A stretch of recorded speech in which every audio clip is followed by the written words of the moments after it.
সন্তান সেই দিন আল্লাহরে বলবে, আল্লাহ, বেনামাজি হওয়ার কারণে যদি আজকে আমার জাহান্নামে যাওয়া লাগে, তাইলে আমার বাবারে আগে ধরে আনো আমার সামনে, আমার কিছু কথা আছে। বাবারে ধরে আনা হবে। এবার সন্তান বাবার সামনে আল্লাহকে বলবে, আল্লাহ, এই যে লোকটা আমার বাবা, সন্তান হিসাবে আমাকে ভালো পথে চালানোর কিছু দায়িত্ব তো তার উপরে ছিল। ক্লাস 8-এর বছর অঙ্ক পরীক্ষার রেজাল্ট খারাপ করেছিলাম। বাবা স্কুলে বাকি বন্ধুদের সামনে আমারে এমন একটা থাপ্পড় দিছে, ওই বাবার থাপ্পড় খাওয়ার পরে লজ্জায় আমি কষ্টে অঙ্কটা এত ভালো করে পড়েছি, পরের বছর অঙ্কে আমার ক্লাসে আমার উপরে আর কারো নাম্বার আসে নাই। অঙ্ক পরীক্ষায় খারাপ হওয়ার পরে বাবা আমারে মেরেছে, ইংরেজিতে দুর্বল থাকার পরে বাবা আমারে ধমক দিয়েছে, বাংলায় খারাপ হওয়ার পরে বাবা খাবার বন্ধ করে দিয়েছে। তবে ওই বাবা কোনোদিন আমারে ফজরের জন্য ডাকে নাই, ওই বাবা কোনোদিন আমার হাতটা ধরে আমারে মসজিদে নেয় নাই, বরং ফজরের সময় আমি দেখতাম আমার হাজী সাহেব বাপটা নিজে মসজিদে যাইতো ঠিক, তবে আমারে ডাকতো না, বরং যাওয়ার সময় কম্বলটা আরো টাইনা আমার ঘাড়ের উপর দিয়ে যাইতো যেন আমার ঘুম না ভাঙে। নিজে নামাজ পড়ে কিন্তু নিজের ছেলে মেয়েরে নামাজ পড়ায় না, এমন নামাজি আপনাদের এইখানে আছে না নাই? ছেলে বলবে, আল্লাহ, অঙ্ক পরীক্ষায় খারাপ হওয়ার পরে একটা থাপ্পড় দেওয়ার ফলে অঙ্কে যদি আমি লেটার মার্কস তুলতে পারি, আমার বাবা যদি কোনোদিন আমার এই নামাজের জন্য একটা থাপ্পড় দিত, তাইলে হয়তো ফরজ নামাজ না, হয়তো তাহাজ্জুদটাও ধরে ফেলতাম। তাইলে আমার বাবা দুনিয়ার স্বার্থে আমাকে মেরেছে, কিন্তু নামাজের জন্য কখনো বলে নাই, মানে নাই। তাইলে আজকে যদি আমার জাহান্নামে যাওয়া লাগে, তাইলে আমার সামনে আমার বাপটারে ধরে আনো, ওই বাপের গলায় পাড়া দিয়ে ওই বাপটারে আগে জাহান্নামে ফেলবো, তারপরে আমি যাব। আল্লাহ কোরআনের মধ্যে বললেন, ওই কঠিন সময় সন্তানেরা বলবে, আল্লাহ, রব্বানা আরিনাল্লাযাইনি আযাল্লানা মিনাল জিন্নি ওয়াল ইনসি নাজআলহুমা তাহতা আকদামিনা লিয়াকুনা মিনাল আসফালিন। দুনিয়াতে আমাদের দায়িত্বশীল যারা ছিল, যারা দায়িত্ব পাওয়ার পরে আমাদের দায়িত্ব ঠিক মতো আদায় করে নাই, নামাজের কথা বলে নাই, কোরআনের পথে ডাকে নাই, ভালো কোনো পরিবেশে নিয়ে দেয় নাই, ওই বাপটারে ধরে আনো, ওই অভিভাবকদের ধরে আনো, ওই অভিভাবকদের গলায় পাড়া দিয়া তারপরে জাহান্নামে যাব। আমার ভাই, আপনি নিজে হয়তো ভালো মানুষ, কিন্তু ওই দিন সন্তানের মামলায় আপনি নিজেও আটকে যাবেন। আপনার সন্তান আপনারা ধোঁকা দিয়ে দেবে। যেই সন্তান অসুস্থ হলে রাত্রে আপনার ঘুম হয় না, আল্লাহর দরবারে আপনি বাবারে আসামি বানায় দিবে। মেয়েটারে আল্লাহ দাঁড় করায় বলবে, বান্দি দাঁড়া, মরে গেছিস মাত্র 25-26 বছর বয়সে, কিন্তু আমলনামায় কোটি কোটি জিনার গুনাহ, যা জাহান্নামে যা। মেয়েটা বলবে, আল্লাহ, অল্প বয়সে মরে গেলাম, কোটি কোটি জিনার গুনাহ আবার কেমনে হলো? এত জিনা তো আমি করি নাই। এবার আল্লাহ বলবে, বান্দি, ওই যে তুই ফেসবুকে, টিকটকে, ইনস্টাগ্রামে ছবি আপলোড দিতি, ভিডিও ছাড়তি, দেহের অঙ্গভঙ্গি দেখিয়ে নাচানাচি করতে, তোকে দেখে যত ছেলেরা তোকে দেখতো, সবার এক একটা চোখের জিনার গোনা হতো, আর 1 লক্ষ মানুষ তোকে দেখলে ওই 1 লক্ষ মানুষের জিনার গোনা তো তোর আমলনামায় ঢুকছে। যুবতী মেয়েটা আল্লাহকে বলবে, আল্লাহ, বিপর্দায় চলার কারণে, বাহিরে নিজের অঙ্গভঙ্গি মানুষকে দেখানোর কারণে যদি আজকে আমার জাহান্নামে যাওয়া লাগে, তাইলে আমার আগে আমার বাপটারে ধরে আনো। ওই হতভাগা বাবা কোনোদিন ছোট্টবেলায় আমাকে পর্দায় রাখে নাই, বোরকা পড়তে অভ্যস্ত করে নাই, এমন জায়গায় পড়াশোনা করাইছে, বরং নাচের স্কুলে, গানের স্কুলে নিয়ে নিচে নাচও শিখাইছে, গানও শিখাইছে। আমি যখন মানুষের সামনে নাচতাম, গান গাইতাম, আমার বেহায়া বেশরম বাপটা তখন হাততালি দিত। এমন বাবা আছে না নাই? যুবতী মেয়েটা বলবে, আল্লাহ, বেপরদায় চলার কারণে যদি আমার জাহান্নামে যাওয়া লাগে, তাইলে আমার বাপটারে ধরে আনো, তার গলায় পাড়া দিয়া আগে তার জাহান্নামে ফেলবো, তারপরে আমি যাব। আমার ভাই, অবাক করা বিষয়, দুনিয়াতে আপনার সন্তান যদি আপনার মুখের উপরে একটা কথাও বলে, এরপরেও দেখবেন কথাটা কানে না, ডাইরেক্ট কলিজায় লাগে। কারণ আমার ছেলে, আমার মেয়ে আমার উপর দিয়ে কথা বলে কেমনে, আর ওই দিন আপনার উপর দিয়ে কথা না, বরং আপনার গলায় পাড়া দিয়ে আপনারেও জাহান্নামে ফেলবে, নিজেও জাহান্নামে যাবে। আপনার আমলনামায় হজ, যাকাত, নামাজ, রোজা থেকেও লাভ নাই, কারণ আপনি আপনার অধীনস্থদের ব্যাপারে দায়িত্বশীল আচরণ করতে পারেন নাই। এজন্য আমার ভাই, আজকের আলোচনা যাদের কানে যাচ্ছে, খুব সাবধান, এখনো সময় আছে, চেষ্টা করেন স্ত্রী সন্তানের মামলা থেকে বাঁচার জন্য। কারণ দুনিয়াতে যদি হাইকোর্টে মামলা হয়, হাইকোর্টের মামলা যদি ভালো না লাগে, এই মামলা নিয়ে আপনি সুপ্রিম কোর্টে যেতে পারবেন, নতুন করে আপিল করতে পারবেন। তবে আল্লাহর দরবারে কিয়ামতের ময়দানে যখন কোনো মামলা উঠে যাবে, ওই মামলা অন্য কোনো কোর্টে ট্রান্সফার করার মতো কোনো উপায় কিন্তু আর নাই। এজন্য সাবধান, স্ত্রী সন্তানের ফিতনা থেকে সাবধান। আমাদের সমাজে যত মাহফিল হয়, অধিকাংশ মাহফিলে ওয়াজ হয়। আমরা যখন মাহফিলে আসে, আমাদেরকে স্লিপ দেওয়া হয়, সবাই আসে, এসে বলে যে হুজুর একটু ওয়াজ করেন, ভালো করে দোয়া করে দেন। ছেলেটা কথা শোনে না, মেয়েটা কথা শোনে না, ছেলেটা বেয়াদব হয়ে গেছে, মেয়েটা খারাপ হয়ে গেছে, হুজুর একটু ওয়াজ করেন। মা বাবারে যেন একটু দেখে, পিতামাতার গুরুত্ব যেন বোঝে, পিতামাতার হক সম্পর্কে হুজুর একটু ওয়াজ করেন। এই জন্য এই সমাজে পিতামাতার গুরুত্ব নিয়ে ওয়াজ অনেক বেশি হয়। কিন্তু আমার ভাই, পিতামাতার গুরুত্ব নিয়ে ওয়াজ হোক, তাতে আপত্তি নাই, তবে পিতামাতার গুরুত্বের আগে পিতামাতাকে সন্তানের গুরুত্ব বোঝা লাগবে। পিতামাতা সন্তান পিতামাতার হক দিবে তো পরে, এর আগে এই সন্তানেরও কিছু হক ছিল যেটা পিতামাতার কাছ থেকে সন্তান প্রাপ্য। এখন আপনি যদি সন্তানের হক নষ্ট কইরা বৈশা থাকেন, তাইলে যতই ওয়াজ করি না কেন, এই সন্তান আপনার হকও দিবে না, কারণ আপনি সিরিয়াল ভাঙ্গা ফেলছেন। আমার ভাই, একটু জবাব দেন তো ভালো করে, দুনিয়াতে আগে আসে কি সন্তান না মা বাবা? কথা হয় না। আগে আসে কি সন্তান না মা বাবা? যেহেতু মা বাবা আগে আসে, এই জন্য হকটা আগে দেওয়া দরকার তো মা বাবার। সন্তান যেহেতু আসবে পরে, সন্তান হক দিবে পরে, আগে আমি যেহেতু মা বাবা, আমাকে তো আমার সন্তানের হকটা জেনে এটা ভালো করে দিয়ে দেওয়া দরকার। এই সমাজে মা বাবার হক সবাই জানে, কিন্তু সন্তান আপনার কাছ থেকে কি হক পাবে এটা জানে এমন বাবার সংখ্যাই তো অনেক কম। যেমন আমার ভাই, আমি একটা উদাহরণ দেই, দেখেন, মা বাবার জন্য একটা দোয়া আল্লাহ শিখায় দিয়েছেন কোরআনে কারীমের মধ্যে।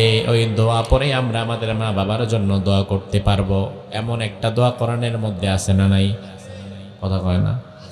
5 ওয়াক্ত নামাজের পরে পড়েন তো।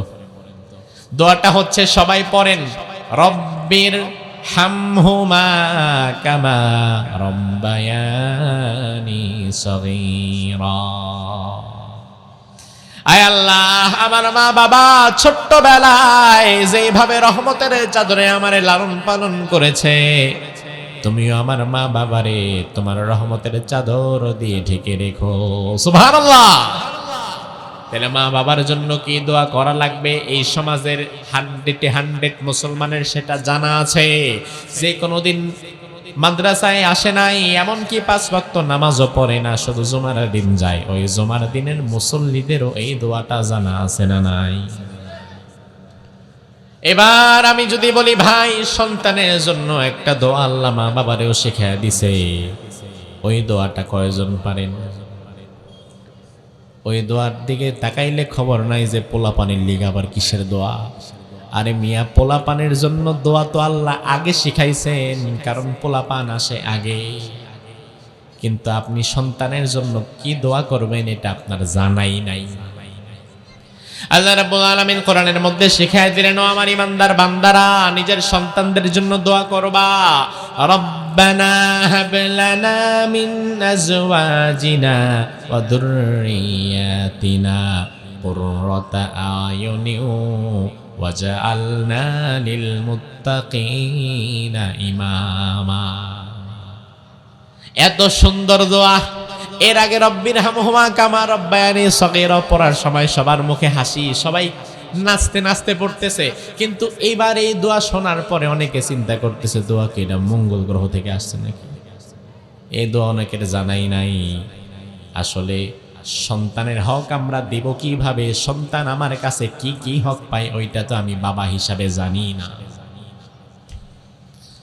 আমার ভাই, সমাজের দিন দিন যতদিন যাচ্ছে শিক্ষিত মানুষ বাড়ছে, কথা ঠিক। আজ থেকে 30-40 বছর আগে সয়ানি বাজার সহকারে পুরা জেলার মধ্যে এমবিবিএস ডাক্তার পাওয়া দুষ্কর ছিল।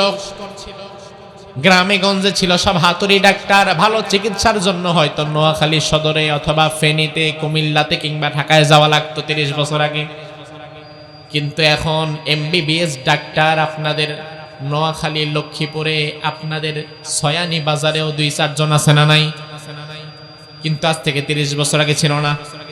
তাইলে 30 বছরের ব্যবধানে আমাদের সমাজে শিক্ষিত মানুষ বাড়ছে। কিন্তু বস্তুত সত্য কথা হচ্ছে শিক্ষিত মানুষ বাড়লে বাড়তে পারে, তবে ভালো মানুষ কিন্তু বাড়ে নাই। শিক্ষিত মানুষ আর ভালো মানুষ এক নয়। শিক্ষিত মানুষ এক জিনিস, ভালো মানুষ আরেক জিনিস। একজন মানুষ শিক্ষিত না হয়েও ভালো হতে পারে, আবার আরেকজন শিক্ষিত হওয়ার পরেও খারাপ হতে পারে। উপরন্তু যে মানুষের শিক্ষা দীক্ষা কম, সে খারাপ হলে সর্বোচ্চ আপনার জুমার দিন মসজিদের সামনে থেকে 200 টাকার জুতা চুরি করবে। আর যে মানুষের শিক্ষা দীক্ষা আছে, সে যদি কোনোদিন চুরি করে 200 টাকার জুতা না, কলমের খোঁচায় বাংলাদেশের কোটি টাকা পাচার করে দেবে। এই সমাজে বর্তমানে শিক্ষিত মানুষের অভাব নাই, ডাক্তার ইঞ্জিনিয়ারের অভাব নাই। 30 বছর আগে বড় কোনো ইঞ্জিনিয়ার সয়ানিতে ছিল না, কিন্তু 30 বছরের ব্যবধানে বহু ইঞ্জিনিয়ার তৈরি হয়ে গেছে। এমনও ইঞ্জিনিয়ার তৈরি হয়ে গেছে সরকারি কাজ পাওয়ার পরে রডের বদলে বাঁশও ঢুকায় দিতে পারে। আছে না নাই? এমন ডাক্তার তৈরি হয়ে গেছে। আপনি আপনার স্ত্রীকে নিয়ে যাবেন, স্ত্রী গর্ভবতী, ওই ডাক্তার ভালো করে বুঝতে পারছে এই রোগীর সিজার করার কোনো দরকারই নাই, অবস্থা একেবারে স্বাভাবিক। কিন্তু নিয়ে যাওয়ার পরে আপনার একটা প্যানিক অ্যাটাক দিবে। ওই মিয়া কখন নিয়ে আসছেন? আর 2 মিনিট হলে তো মইরাই যাইতো, পানি নিচে নেমে গেছে, শুকায় গেছে, বাচ্চা উল্টায় গেছে, মইরা যাইব। এমন কথা বইলে আপনারে ভয় লাগায় দিবে। আপনি বলবেন ডাক্তার সাহেব কি করুম? কি করবেন বোঝেন না, তাড়াতাড়ি ভর্তি করেন, পেট কাটা লাগবে। আপনি রোগী নিতে দেরি, তারা ছুরি কাছে নিয়ে ধার দিতে দেরি না। অবস্থাটা এমন যেন কসাইয়ের কাছে গরু আসছে আর কসাই চাপাতি ধার দিতেছে, অথচ পুরো অবস্থাটা স্বাভাবিক। নরমাল ডেলিভারি হতে পারে, তাতে কোনো বিষয় নয়। কিন্তু এই ডাক্তার ভালো করে জানে নরমাল ডেলিভারি করাইলে টাকা পাবো 5,000, আর পেটটা যদি কাটতে পারি তাহলে পাবো 50,000। এই জন্য অধিক লাভের জন্য সুস্থ মানুষের পেট কেটে ফেলে এমন ডাক্তার আলহামদুলিল্লাহ আপনাদের নোয়াখালীতে নাই, বেগমগঞ্জে নাই। আজব বিষয়, আজ থেকে 30 বছর আগে তো কারো সিজার লাগতো না। আপনার বাপ চাচাদের জিজ্ঞেস করেন, যাদের বয়স এখানে 30-40, তারা নিজেরাও দেখেন। আমরা একই মায়ের পেটে 5টা 6টা 10টা পর্যন্ত সন্তান, 10 সন্তানের একজন সন্তানের বেলায় সিজার লাগে নাই। কিন্তু এখন একজন মায়ের 2টা সন্তান, একটা সন্তান ওইটাই সিজারে, ঠিক কি না? তার মানে কি? তার মানে শিক্ষিত মানুষ ঠিকই বাড়ছে, ভালো মানুষ না। বরং এই শিক্ষিত ডাক্তারগুলো এক একটা ডাকাত হয়ে বসে আছে। ডাকাত তো তাও ভালো, টাকা পয়সা নেওয়ার পরে রাস্তাঘাটে যদি আপনারা ডাকাত ধরে, যা আছে সুন্দর মতো যদি দিয়ে দেন, ডাকাত আপনারে মারবেও না, কাটবেও না, ছেড়ে দিবে। বরং যাওয়ার সময় লাগলে উল্টা ভাড়া দিতে পারে। কিন্তু আপনার এমন ডাক্তারের কাছে গেলেন, সে শুধু টাকাই নিবে না, সারা জীবনের মতো পেট টাকাইটা একেবারে অসুস্থ বানায় ছেড়ে দিবে। তাহলে আমার ভাই, আমরা যে বলি সমাজে ভালো মানুষের অভাব, কেন অভাব? তার কারণ সমাজে এখন ভালো মা বাবার অভাব। ভালো সন্তান আসবে কোত্থেকে? ভালো মানুষ তো আকাশ থেকে উড়ে এসে জুড়ে বসবে না, ভালো মানুষ তো জমিন ফুরে বের হবে না। ভালো মানুষ তৈরি করতে গেলে ভালো মা বাবা হওয়ার দরকার আছে না নাই? সন্তান যে হক আপনার কাছে পাবে, হকটা বোঝায় দেন। আমার ভাই, আমরা সংক্ষিপ্ত সময়ে যে কয়েক মিনিট এখন হাতে আছে, এই কয়েক মিনিটে সন্তান একজন বাবার কাছ থেকে কি কি হক পাবে এই বিষয়ে কিছু কথা বলবো। মনোযোগ থাকবে তো ইনশাআল্লাহ? একজন বাবার কাছ থেকে সন্তানের প্রথম হক হচ্ছে একজন আদর্শবান মা পাওয়া। জোরে কোন, কি পাওয়া? সন্তান বড় হয়ে তার স্ত্রী নির্বাচন করতে পারবে, সে কোন সাবজেক্ট নিয়ে পড়াশোনা করবে এটা ভবিষ্যতে সে নির্বাচন করতে পারবে। তবে সন্তান কোন মায়ের গর্ভ থেকে দুনিয়াতে আসবে এটা নির্বাচন করার অধিকার তার নাই, এটা নির্বাচন করবে তার বাবা। এখন আমাদের সমাজের বাবারা, আমরা যারা আছি, বিয়ের সময় আমরা যখন মেয়ে দেখতে যাই, মেয়ে দেখতে যাওয়ার সময় এই মেয়ে যে ভবিষ্যতে আমার সন্তানের মা হবে, আসলে কি সে মা হওয়ার যোগ্য কিনা এটা যাচাই বাছাই করি না। শুধুমাত্র গায়ের চামড়াটা ফর্সা দেখলেই চেলচালায় রাজি হয়ে যাই। আছে না নাই? এই মেয়ে পর্দায় চলে কিনা, নামাজ কালাম পড়ে কিনা, এই মেয়ে কোরআন পড়তে পারে কিনা, এখন আর এগুলো জিজ্ঞেস করা হয় না। যাওয়ার পরে বলে মেয়ে কি পাস, কি পাস। ও ভাই, যত বড় পাস তোমারে দিবে ভবিষ্যতে তত বড় বাস। আমি কিন্তু এটা বলছি না যে মেয়েদের পড়াশোনা করাবেন না, করানো ঠিক না, অবশ্যই করাবেন। তার কারণ আমার স্ত্রী যখন গর্ভবতী হবে তার চিকিৎসার জন্য মেয়ে ডাক্তার, গাইনি বিশেষজ্ঞ দরকার আছে না নাই? অবশ্যই নারীরা পড়াশোনা করবে, তাতে কোনো আপত্তি নাই। তবে শরীয়তের বিধান লঙ্ঘন করে বেপরদায় ফ্রি মিক্সিং এর মধ্যে ডুবে গিয়ে যেই পড়াশোনা, ওই পড়াশোনার কোনো দরকার নাই। আরবিতে প্রবাদ আছে, ইন্নাকা লা তাজনি মিনাশ শাওকিল আইনাবা। কাটাওয়ালা গাছ রোপণ করে কখনো আঙ্গুর ফলের আশা করো না। আজকে আপনি যেই মেয়েকে বিয়ে করবেন, এই মেয়ের চরিত্রে যদি সমস্যা থাকে, এই মেয়েটা যদি ভালো না হয়, শুধু গায়ের চামড়াটাই যদি ভালো হয়, তাইলে এই কাটাওয়ালা গাছ রোপণ করে তার ভেতর থেকে কখনো ইমানদার ভালো সন্তান আপনি আশা করতে পারেন না।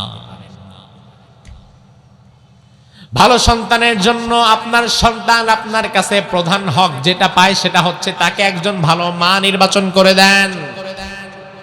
নেপোলিয়ানের একটা বিখ্যাত উক্তি আছে আমাদের সমাজে। বিখ্যাত ব্যক্তি নেপোলিয়ান বলেছিলেন, আমাকে একজন শিক্ষিত মা দাও, আমি তোমাদেরকে একটা শিক্ষিত কি দেব, জাতি দেব। এটা নেপোলিয়ানের কথা, যে আমাকে একজন শিক্ষিত মা দাও, আমি তোমাদেরকে একটা শিক্ষিত জাতি দেব। এখন শিক্ষিত মা মানে আপনি কি বুঝলেন? শিক্ষিত মা মানে ঢাকা ইউনিভার্সিটি থেকে অথবা অন্য কোনো ইউনিভার্সিটি বিশ্ববিদ্যালয় থেকে অনার্স মাস্টার্স কমপ্লিট করেছে এমন একজন নারী তো শিক্ষিত নারী। তার সাথে আপনার ছেলের বিয়ে হলো। এখন আপনার ছেলেও শিক্ষিত, ছেলের বউ শিক্ষিত। ছেলে যেমন কর্মের জন্য বাহিরে যায়, এখন যে অনার্স মাস্টার্স পড়ে এত বিদ্যা বুদ্ধি অর্জন করছে এত বছরে, সে তো আর ঘরে বসে থাকবে না, সেও এখন বাহিরে যাবে। টক্করে লড়াই হবে, কেউ কারো থেকে কম না। ঠিক আছে, চাকরি বাকরি করো। 2-4-5 বছর পরে ধরেন সন্তান হলো। সন্তান হওয়ার পরে এই শিক্ষিত মা এরপরেও সে ঘরে বসবে না, কারণ এই সমাজ এই শিক্ষা তাকে শিখিয়েছে, থাকবো না কো বদ্ধ ঘরে, দেখবো এবার জগৎটাকে। এই জন্য দেখা যায় সন্তান হওয়ার পরেও শিক্ষিত বাবা সেও যেমন কর্মের ব্যস্ততায় বাহিরে চলে যায়, এই শিক্ষিত মা কর্মের ব্যস্ততায় বাহিরে চলে যায়। সে কোনো ব্যাংকের অফিসার হয়, অথবা কোনো কলেজের প্রফেসর হয়, লেকচারার হয়, কোনো স্কুলের হেডমাস্টার হয়, বা কোনো টিচার হয়, সে চলে যায়। ভালো ফলশ্রুতিতে দেখা গেল এই যে ছোট্ট বাচ্চা, সে সারাদিন তার পিতৃস্নেহ পায় না, মাতৃস্নেহ পায় না, বাবারেও পায় না, মারেও পায় না। সকালবেলা বাবাও ডান দিকে কাজে চলে যায়, মাও বাম দিকে কাজে চলে যায়। এখন এই বাচ্চাটারে দেখবে কে? দেখার জন্য যখন আশেপাশে কোনো আত্মীয় স্বজন যদি না পাওয়া যায়, তাইলে কিছু টাকা দিয়ে একটা কাজের মহিলা রাখা হয়, যে তোমার দায়িত্ব ঘরটর গোছায় রাখবা, পরিষ্কার পরিচ্ছন্ন করে রাখবা, দেখে রাখবা, আর পাশাপাশি বাচ্চাটারও সারাদিন দেখবা। তাহলে আপনি একটু আপনার বিবেক দিয়ে বুঝেন, এই শিক্ষিত মা সে এই সন্তানকে সময় দেওয়ার মতো সময় তার কাছে নাই, কারণ সেও চাকরিজীবী। বাবাকেও কাছে পেরো না, মাকেও কাছে পেরো না। এই সন্তানের বেড়ে ওঠা হচ্ছে কিন্তু ওই কাজের মহিলার কাছে। এই সন্তান যখন বড় হচ্ছে ততদিনে তার মানসিকতা কিন্তু এই শিক্ষিত মা আর শিক্ষিত বাবার মতো না, বরং তার মানসিকতাও হয়ে গেছে ওই 5,000 টাকার কাজের বেডির মতো। কারণ তার বেড়ে ওঠাটা ওই 5,000 টাকার কাজের বেডির কাছে, তার খাওয়া দাওয়া ওই 5,000 টাকার বেডির হাতে, তার সব কিছু ওই কাজের মহিলার কাছে, কাজের বউয়ার কাছে। ছোট্টবেলা থেকে সে মাকেও কাছে পায় নাই, বাবারেও কাছে পায় নাই। তাহলে এই শিক্ষিত মা দিয়ে আপনার হলোটা কি? এই শিক্ষিত মা তো তার সন্তানকে সময় দিল না, বরং আমি তো মনে করি আমাকে একজন আদর্শবান মা দাও, আমি তোমাদেরকে একটি আদর্শবান জাতি দেব। ঠিক কি না? শিক্ষিত মা দিয়ে শিক্ষিত জাতি করা সম্ভব, তবে আদর্শবান জাতি বানানো সম্ভব নয়। আদর্শবান জাতি বানাতে গেলে আদর্শবান মায়ের দরকার আছে না নাই? আমাদের মায়েরা হায়ার এডুকেটেড ডিগ্রিধারী কেউ ছিলেন না। আজ থেকে 30-40 বছর আগে এখানে আমরা যারা আছি, আমাদের কারো মায়েরা, আমার বিশ্বাস, এখানে হায়ার এডুকেটেড ডিগ্রিধারী কেউ ছিলেন না। তবে আমাদের মায়েরা আমাদেরকে নীতি নৈতিকতা শিখিয়েছেন, আমাদের মায়েরা আমাদেরকে আল্লাহ পরকাল শিখিয়েছেন, আমাদের মায়েরা আমাদেরকে অন্যের হক নষ্ট করা যাবে না এটা শিখিয়েছেন। এখন তোমার সন্তান যে কাজের বেড়ির কাছে বড় হচ্ছে, এই সন্তান তো এই ম্যানার কার্টেসি গুলো শিখলো না। এজন্য আমার ভাই, সন্তান আমার কাছ থেকে প্রথম যে হক পাবে, একজন বাবার কাছ থেকে সন্তান 1 নাম্বার হক যেটা পাবে সেটা হচ্ছে একজন ভালো মা। আপনি যদি তাকে ভালো মা দিতে ব্যর্থ হন, এই সন্তানও বড় হয়ে আপনার হক দিতেও ব্যর্থ হবে। 2 নাম্বার, একজন বাবার কাছ থেকে একজন সন্তান প্রাপ্য হচ্ছে সন্তান জন্মের সাথে সাথে তার ডান কানে আজান, বাম কানে ইকামত দিয়ে দেওয়া। সন্তান পৃথিবীতে আসার সাথে সাথে তার কানের মধ্যে আল্লাহু আকবারের ধ্বনি ঢুকায় দেওয়ার দরকার আছে না নাই? এখন যতদিন যাচ্ছে শিক্ষিত সমাজের মধ্যে কানের মধ্যে আজান দেওয়ার প্রথাটাও দিন দিন কমতেছে না বাড়তেছে। হসপিটালে যান, কত ডেলিভারি হয় প্রতিদিন, কত বাচ্চার জন্ম হয়। 100 বাচ্চার জন্ম হইলে আপনি খুঁজা 50টারও পাইবেন না যে কানের মধ্যে আজান দেয়। বরং মনে করে এটা কেমন যেন অভদ্রতা, দৃষ্টিকটু মনে হয়। এটা সন্তানের হক, পৃথিবীতে আসার সাথে সাথে তার কানে আল্লাহু আকবারের ধ্বনি দিয়ে দাও। সন্তানের 3 নাম্বার হক হচ্ছে 7ম দিনে সন্তানের জন্য আকিকা করে দেবেন। ছেলে যদি হয় তাইলে 2টা ছাগল, মেয়ে হলে 1টা ছাগল।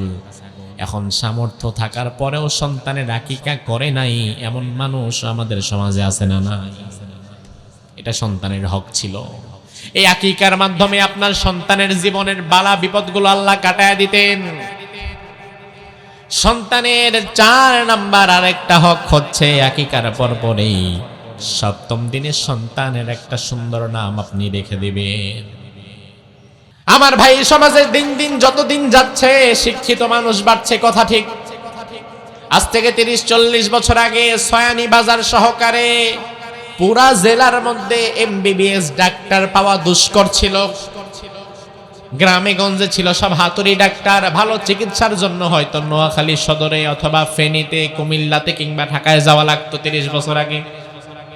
কিন্তু এখন MBBS ডাক্তার আপনাদের নোয়াখালী, লক্ষ্মীপুরে, আপনাদের সয়ানি বাজারেও 2-4 জন আছে না নাই? কিন্তু আজ থেকে 30 বছর আগে ছিল না।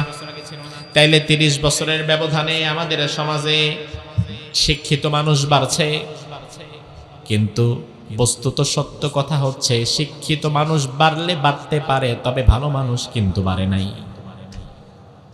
শিক্ষিত মানুষ আর ভালো মানুষ এক নয়। শিক্ষিত মানুষ এক জিনিস, ভালো মানুষ আরেক জিনিস। একজন মানুষ শিক্ষিত না হয়েও ভালো হতে পারে, আবার আরেকজন শিক্ষিত হওয়ার পরেও খারাপ হতে পারে।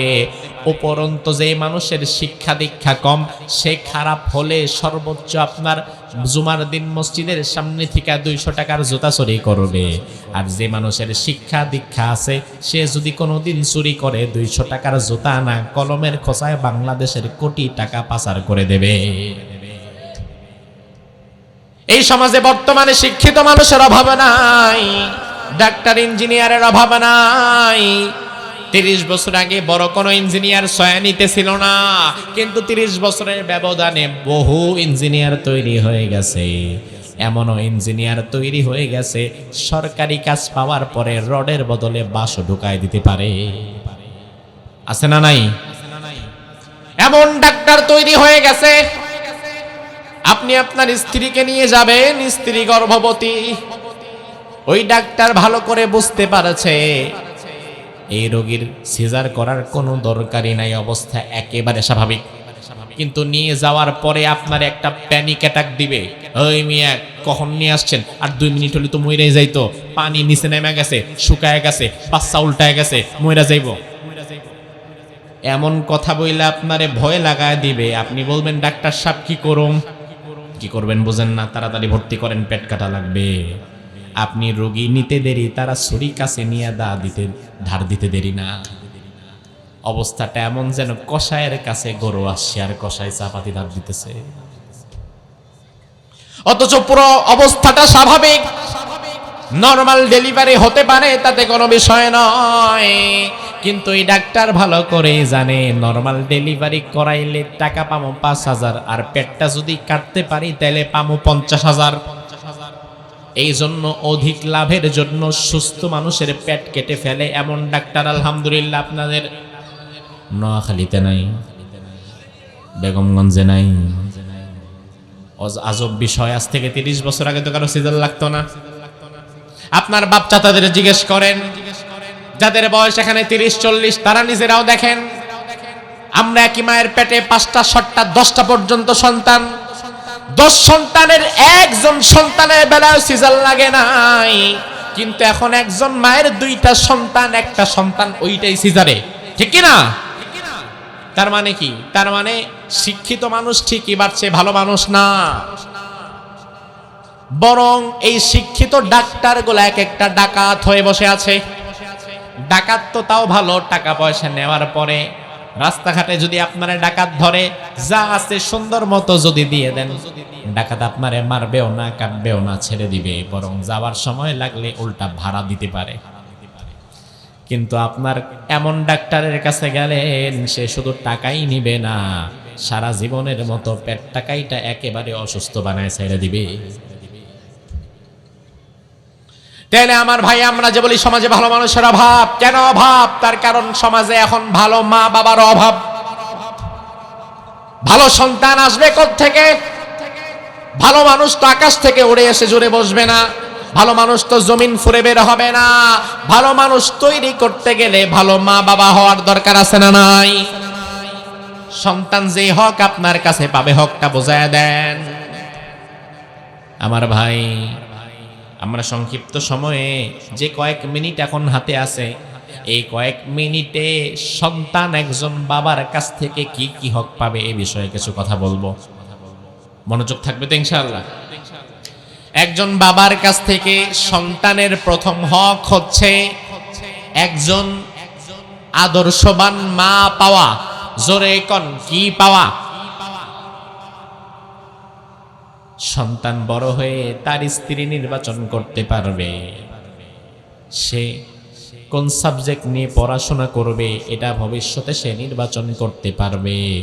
তবে সন্তান কোন মায়ের গর্ভ থেকে দুনিয়াতে আসবে এটা নির্বাচন করার অধিকার তার নাই, এটা নির্বাচন করবে তার বাবা। এখন আমাদের সমাজের বাবারা, আমরা যারা আছি, বিয়ের সময় আমরা যখন মেয়ে দেখতে যাই, মেয়ে দেখতে যাওয়ার সময় এই মেয়ে যে ভবিষ্যতে আমার সন্তানের মা হবে, আসলে কি সে মা হওয়ার যোগ্য কিনা এটা যাচাই বাছাই করি না। শুধুমাত্র গায়ের চামড়াটা ফর্সা দেখলেই চেলচালায় রাজি হয়ে যাই। আছে না নাই? এই মেয়ে পর্দায় চলে কিনা, নামাজ কালাম পড়ে কিনা, এই মেয়ে কোরআন পড়তে পারে কিনা, এখন আর এগুলো জিজ্ঞেস করা হয় না। যাওয়ার পরে বলে মেয়ে কি পাস, কি পাস। ও ভাই, যত বড় পাস তোমারে দিবে ভবিষ্যতে তত বড় বাস। আমি কিন্তু এটা বলছি না যে মেয়েদের পড়াশোনা করাবেন না, করানো ঠিক না, অবশ্যই করাবেন। তার কারণ আমার স্ত্রী যখন গর্ভবতী হবে তার চিকিৎসার জন্য মেয়ে ডাক্তার, গাইনি বিশেষজ্ঞ দরকার আছে না নাই? অবশ্যই নারীরা পড়াশোনা করবে, তাতে কোনো আপত্তি নাই। তবে শরীয়তের বিধান লঙ্ঘন করে বেপরদায় ফ্রি মিক্সিং এর মধ্যে ডুবে গিয়ে যেই পড়াশোনা, ওই পড়াশোনার কোনো দরকার নাই। আরবিতে প্রবাদ আছে, ইন্নাকা লা তাজনি মিনাশ শাওকিল আইনাবা।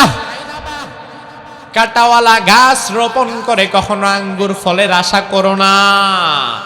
আজকে আপনি যেই মেয়েকে বিয়ে করবেন, এই মেয়ের চরিত্রে যদি সমস্যা থাকে, এই মেয়েটা যদি ভালো না হয়, শুধু গায়ের চামড়াটাই যদি ভালো হয়, তাইলে এই কাটাওয়ালা গাছ রোপণ করে তার ভেতর থেকে কখনো ইমানদার ভালো সন্তান আপনি আশা করতে পারেন না। ভালো সন্তানের জন্য আপনার সন্তান আপনার কাছে প্রধান হক যেটা পায় সেটা হচ্ছে তাকে একজন ভালো মা নির্বাচন করে দেন। নেপোলিয়ানের একটা বিখ্যাত উক্তি আছে আমাদের সমাজে। বিখ্যাত ব্যক্তি নেপোলিয়ান বলেছিলেন, আমাকে একজন শিক্ষিত মা দাও, আমি তোমাদেরকে একটা শিক্ষিত কি দেব, জাতি দেব। এটা নেপোলিয়ানের কথা, যে আমাকে একজন শিক্ষিত মা দাও, আমি তোমাদেরকে একটা শিক্ষিত জাতি দেব। এখন শিক্ষিত মা মানে আপনি কি বুঝলেন? শিক্ষিত মা মানে ঢাকা ইউনিভার্সিটি থেকে অথবা অন্য কোনো ইউনিভার্সিটি বিশ্ববিদ্যালয় থেকে অনার্স মাস্টার্স কমপ্লিট করেছে এমন একজন নারী তো শিক্ষিত নারী। তার সাথে আপনার ছেলের বিয়ে হলো। এখন আপনার ছেলেও শিক্ষিত, ছেলের বউ শিক্ষিত। ছেলে যেমন কর্মের জন্য বাহিরে যায়, এখন যে অনার্স মাস্টার্স পড়ে এত বিদ্যা বুদ্ধি অর্জন করছে এত বছরে, সে তো আর ঘরে বসে থাকবে না, সেও এখন বাহিরে যাবে। টক্করে লড়াই হবে, কেউ কারো থেকে কম না। ঠিক আছে, চাকরি বাকরি করো। 2-4-5 বছর পরে ধরেন সন্তান হলো। সন্তান হওয়ার পরে এই শিক্ষিত মা এরপরেও সে ঘরে বসবে না, কারণ এই সমাজ, এই শিক্ষা তাকে শিখিয়েছে থাকবো না কো বদ্ধ ঘরে, দেখবো এবার জগৎটাকে। এই জন্য দেখা যায় সন্তান হওয়ার পরেও শিক্ষিত বাবা সেও যেমন কর্মের ব্যস্ততায় বাহিরে চলে যায়, এই শিক্ষিত মা কর্মের ব্যস্ততায় বাহিরে চলে যায়। সে কোনো ব্যাংকের অফিসার হয়, অথবা কোনো কলেজের প্রফেসর হয়, লেকচারার হয়, কোনো স্কুলের হেডমাস্টার হয়, বা কোনো টিচার হয়, সে চলে যায়। ভালো। ফলশ্রুতিতে দেখা গেল এই যে ছোট্ট বাচ্চা, সে সারাদিন তার পিতৃস্নেহ পায় না, মাতৃস্নেহ পায় না, বাবারেও পায় না, মারেও পায় না। সকালবেলা বাবাও ডান দিকে কাজে চলে যায়, মাও বাম দিকে কাজে চলে যায়। এখন এই বাচ্চাটারে দেখবে কে? দেখার জন্য যখন আশেপাশে কোনো আত্মীয় স্বজন যদি না পাওয়া যায়, তাইলে কিছু টাকা দিয়ে একটা কাজের মহিলা রাখা হয়, যে তোমার দায়িত্ব ঘরটর গোছায় রাখবা, পরিষ্কার পরিচ্ছন্ন করে রাখবা, দেখে রাখবা, আর পাশাপাশি বাচ্চাটারও সারাদিন দেখবা। তাহলে আপনি একটু আপনার বিবেক দিয়ে বুঝেন, এই শিক্ষিত মা সে এই সন্তানকে সময় দেওয়ার মতো সময় তার কাছে নাই, কারণ সেও চাকরিজীবী। বাবাকেও কাছে পেরো না, মাকেও কাছে পেরো না। এই সন্তানের বেড়ে ওঠা হচ্ছে কিন্তু ওই কাজের মহিলার কাছে। এই সন্তান যখন বড় হচ্ছে ততদিনে তার মানসিকতা কিন্তু এই শিক্ষিত মা আর শিক্ষিত বাবার মতো না, বরং তার মানসিকতাও হয়ে গেছে ওই 5,000 টাকার কাজের বেডির মতো। কারণ তার বেড়ে ওঠাটা ওই 5,000 টাকার কাজের বেডির কাছে, তার খাওয়া দাওয়া ওই 5,000 টাকার বেডির হাতে, তার সব কিছু ওই কাজের মহিলার কাছে, কাজের বউয়ার কাছে। ছোট্টবেলা থেকে সে মাকেও কাছে পায় নাই, বাবারেও কাছে পায় নাই। তাহলে এই শিক্ষিত মা দিয়ে আপনার হলোটা কি? এই শিক্ষিত মা তো তার সন্তানকে সময় দিল না, বরং আমি তো মনে করি আমাকে একজন আদর্শবান মা দাও, আমি তোমাদেরকে একটি আদর্শবান জাতি দেব। ঠিক কি না? শিক্ষিত মা দিয়ে শিক্ষিত জাতি করা সম্ভব, তবে আদর্শবান জাতি বানানো সম্ভব নয়। আদর্শবান জাতি বানাতে গেলে আদর্শবান মায়ের দরকার আছে না নাই? আমাদের মায়েরা হায়ার এডুকেটেড ডিগ্রিধারী কেউ ছিলেন না, আজ থেকে 30-40 বছর আগে এখানে আমরা যারা আছি আমাদের কারো মায়েরা, আমার বিশ্বাস এখানে হায়ার এডুকেটেড ডিগ্রিধারী কেউ ছিলেন না, তবে আমাদের মায়েরা আমাদেরকে নীতি নৈতিকতা শিখিয়েছেন, আমাদের মায়েরা আমাদেরকে আল্লাহ পরকাল শিখিয়েছেন, আমাদের মায়েরা আমাদেরকে অন্যের হক নষ্ট করা যাবে না এটা শিখিয়েছেন। এখন তোমার সন্তান যে কাজের বেরির কাছে বড় হচ্ছে, এই সন্তান তো এই ম্যানার কার্টেসি গুলো শিখলো না। এজন্য আমার ভাই, সন্তান আমার কাছ থেকে প্রথম যে হক পাবে, একজন বাবার কাছ থেকে সন্তান 1 নাম্বার হক যেটা পাবে সেটা হচ্ছে একজন ভালো মা। আপনি যদি তাকে ভালো মা দিতে ব্যর্থ হন, এই সন্তানও বড় হয়ে আপনার হক দিতেও ব্যর্থ হবে। 2 নাম্বার, একজন বাবার কাছ থেকে একজন সন্তান প্রাপ্য হচ্ছে সন্তান জন্মের সাথে সাথে তার ডান কানে আজান, বাম কানে ইকামত দিয়ে দেওয়া। সন্তান পৃথিবীতে আসার সাথে সাথে তার কানের মধ্যে আল্লাহু আকবারের ধ্বনি ঢুকায় দেওয়ার দরকার আছে না নাই? এখন যত দিন যাচ্ছে শিক্ষিত সমাজের মধ্যে কানের মধ্যে আজান দেওয়ার প্রথাটাও দিন দিন কমতেছে না বাড়তেছে। হসপিটালে যান, কত ডেলিভারি হয় প্রতিদিন, কত বাচ্চার জন্ম হয়। 100 বাচ্চার জন্ম হইলে আপনি খুঁজা 50টারও পাইবেন না যে কানের মধ্যে আজান দেয়। বরং মনে করে এটা কেমন যেন অভদ্রতা, দৃষ্টিকটু মনে হয়। এটা সন্তানের হক, পৃথিবীতে আসার সাথে সাথে তার কানে আল্লাহু আকবারের ধ্বনি দিয়ে দাও। সন্তানের 3 নাম্বার হক হচ্ছে 7ম দিনে সন্তানের জন্য আকিকা করে দেবেন। ছেলে যদি হয় তাইলে 2টা ছাগল, মেয়ে হলে 1টা ছাগল।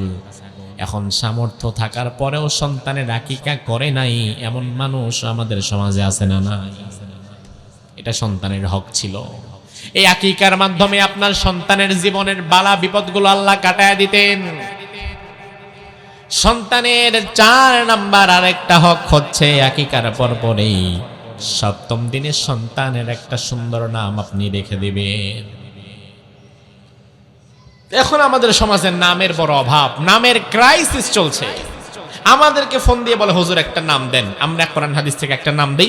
হুজুর এই নাম তো আমার স্বাস্থ্য ভাইরাস, আচ্ছা আরেকটা দেই না হুজুর, এটা পাশের এলাকার আছে, আরেকটা দেই না, এটাও শুনছি মনে হয়।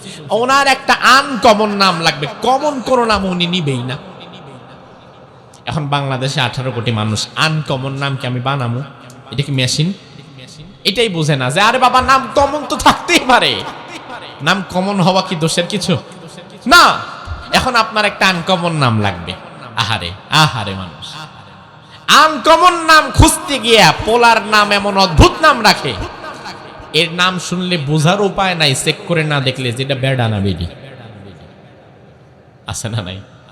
নাম কি? নাম রকেট, বুলেট, জ্যাকেট। নাম আল্লাহ দুনিয়ার নাম খুঁজে পায় নাই। সন্তানের একটা ভালো নাম, এটা তার প্রাপ্য। এই প্রাপ্য থেকে আপনি তাকে বঞ্চিত করলেন। একজন সাহাবী আসলেন আল্লাহর হাবিবের কাছে, এসে বললেন ইয়া রাসূলুল্লাহ, আমি সারাদিন চিন্তাগ্রস্ত থাকি, ভাল লাগে না। বিশ্বনবী বললেন তোমার নাম কি? ওই সাহাবী বললেন আমার নাম হচ্ছে মাহজুন। মাহজুন মানে হচ্ছে দুশ্চিন্তাগ্রস্ত। আল্লাহর হাবিব বললেন আজকের পর থেকে তোমার নাম আর মাহজুন না, আজকের পর থেকে তোমার নাম হয়ে যাবে মাসরুর, আনন্দচিত্ত। সুবহানাল্লাহ। তার নামটাই ইউগাইয়িরুল ইসমাল কাবিহ, তার অদ্ভুত বিদঘুটে নামটা রাসূল সাল্লাল্লাহু আলাইহি ওয়াসাল্লাম পাল্টে দিলেন। এরপরে সন্তানের আরেকটি হক হচ্ছে সন্তান যখন একটু কথা বলা শিখবে তখনই তার জবানের মধ্যে আল্লাহর নামটা তুলে দেওয়ার দরকার আছে না নাই? সন্তান কথা বলা শিখবে, আপনারে বলবে আব্বা। আপনি সন্তানকে শিখিয়ে দিবেন ও বাবা তুমি বলো আল্লাহ। আপনি যখন আপনার সন্তানকে আল্লাহর দিকে ঘোরায়া দিবেন, আল্লাহ তাআলা এই সন্তানের মনটা আপনার দিকে ঘোরায়া দিবে। আল্লাহর দিকে ঘোরা দেন।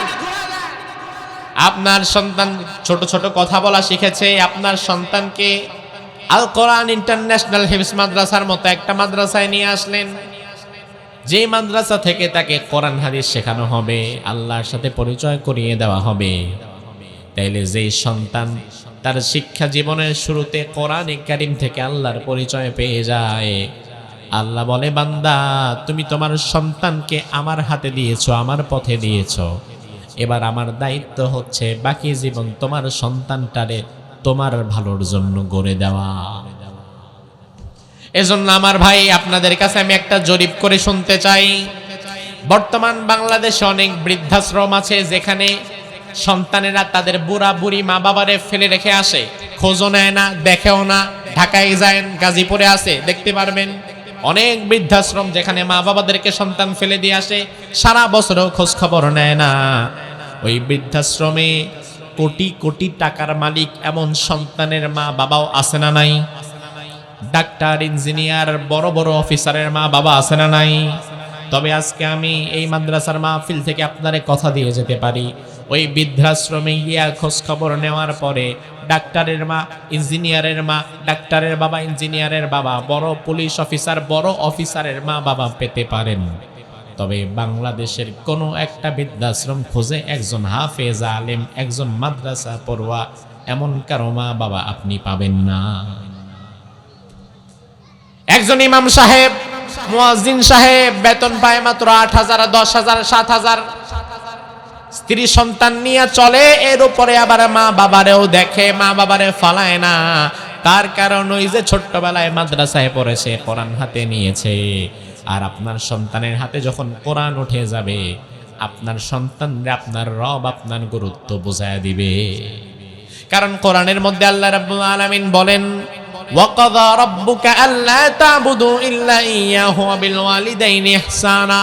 আমার ইবাদতের পরেই পিতামাতার গুরুত্ব দিবা, পিতামাতার কথা শুনবা, পিতামাতার প্রতি ইহসান করবা, রহমতের ডানা তোমার পিতামাতার জন্য বিছায়া দিবা। আল্লাহর আয়াতের মধ্যে বললেন, আনিশকুরুলি ওয়া লিওয়ালিদাইক, আমার শুকরিয়া আদায় করবা, আমার শুকরিয়া আদায় করার পর পরে পিতামাতার শুকরিয়া আদায় করবা। আমার ভাই লক্ষ্য করেন, আল্লাহ তাআলা কোরআনে নিজের জায়গা, নিজের স্থানের পরেই পিতামাতার স্থানের কথা তুলে দিয়েছেন। এখন পিতামাতার হক যে দেওয়া লাগবে, না দিলে গুনাহ হবে, পিতামাতা আপনার কাছে কতটা সম্মানিত, এই শিক্ষা বাংলা বই থেকে আপনার সন্তান পাবে না, এই শিক্ষা বিজ্ঞান বই থেকে পাবে না, ভূগোল থেকে পাবে না, ইংরেজি থেকে পাবে না। পিতামাতার জায়গা যে কোথায়, কত উপরে, এটা বোঝার জন্য আপনার সন্তানকে কোরআন পড়ানোর দরকার আছে না নাই? এটা যদি না পড়ান তাইলে আপনি ব্যর্থ বাবা। এই সন্তান হয়তো বড় হবে, শিক্ষিত হবে, তবে মানুষ হবে না। বিরাট ফ্ল্যাট হবে, বাড়ি হবে, গাড়ি হবে, শেষ বয়সে সে আপনার দিকে ফিরেও তাকাবে না। আমি আরো আগে ইন্ডিয়া থেকে মাহফিল করে বাংলাদেশে আসছিলাম। বারাসাত একটা জায়গা ছিল, সেখানে আমরা একটু বিরতি দিলাম, নামলাম, একটা বৃদ্ধাশ্রম দেখতে পেলাম। তো আমার সফর সঙ্গীরা বললো যে হুজুর, যেহেতু হাতে সময় আছে একটু ভিজিট করে আসি, চলেন। ঠিক আছে, গেলাম ভেতরে। যাওয়ার পরে দেখলাম যে অনেক বুড়া বুড়ি শুয়ে আছে, কেউ হাঁটাহাঁটি করে, বড় একটা জায়গা। এক মহিলার মাথার কাছে একটা বিলবোর্ড লেখা দেখলাম, হাতে লেখা, বোঝা যাচ্ছে। সেখানে লেখা ছিল, এই মহিলা বৃদ্ধাশ্রমে যে আছে, বুড়ি মানুষ, সে লিখে রেখেছে তার মাথার কাছে তার সন্তানকে উদ্দেশ্য করে যে বাবা, তোর সন্তানকে তুই উচ্চশিক্ষিত নয় বরং সুশিক্ষিত বানাস, অন্যথায় আজ থেকে 20 বছর পরে আমার পাশের সিটে হয়তো তোর জায়গা হবে। কত বড় কথা! অর্থাৎ আমি তোমারে বাবা খাওয়ায়া দাওয়ায়া পড়াশোনা করায়া হায়ার এডুকেটেড বানিয়েছি, অনেক উচ্চতর শিক্ষা ডিগ্রি তোমার আছে, তবে আমার ব্যর্থতা, আমি তোমার সুশিক্ষিত বানাতে পারি নাই, যার ফলে আজ তোমার শিক্ষা, তোমার মায়ের গুরুত্ব তোমাকে বোঝাতে পারে নাই। আর তুমিও যদি তোমার সন্তানকে সুশিক্ষিত বানাতে না পারো, খালি উচ্চশিক্ষিত বানাও, তাহলে তোমার দিনও সামনে খারাপ হবে। এজন্য আমাদের সন্তানদেরকে উচ্চশিক্ষিত নয় বরং আমরা আমাদের সন্তানদেরকে সুশিক্ষিত বানাতে চাই, ঠিক কিনা? আর সুশিক্ষিত বানাতে গেলে কোরআন হাদিসের শিক্ষা ছাড়া অন্য কোনো বিকল্প নাই। সুশিক্ষিত বানাতে গেলে কোরআন যদি তার হাতে ধরায়া দেন, কোরআনে কারীম আপনি তার কাছে ধরায়া দিলেন, এটা ছাড়াই ব্যক্তি কোনোদিন সুশিক্ষা লাভ করতে পারবে না। সন্তানের প্রতি পিতামাতার আরেকটা হক হচ্ছে আল্লাহ সুবহানাহু ওয়া তাআলা যে আলোচনাটুকু আমরা করলাম, এই আলোচনাটুকুর উপরে আমাদের সকলকে আমল করার তৌফিক দান করুক। আমরা বলি আমিন।